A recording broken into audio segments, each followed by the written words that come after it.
Tara na, mag-review ulit tayo on word analogy sa ngayon. First, analogy form. A is the defining characteristic of B.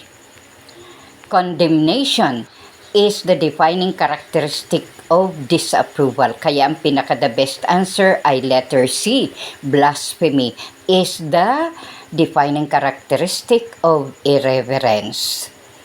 There are more word pairs for this kind of analogy. Humor, the defining characteristic of a comedian. Fame, the defining characteristic of celebrity. Disorder is the defining characteristic of anarchy. Second analogy form, lack of A is the defining characteristic of B. Lack of loyalty is the defining characteristic of a traitor. Kaya the best answer is letter A kasi lack of truthfulness is the defining characteristic of a liar. Punta tayo sa third analogy type. A is the spurious or defective form of B.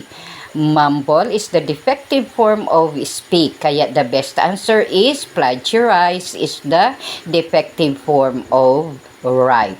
So there are more word pairs for this analogy form. Bravado is the defective form for courage. Quack is the defective form for physician. Simper is the defective form for smile.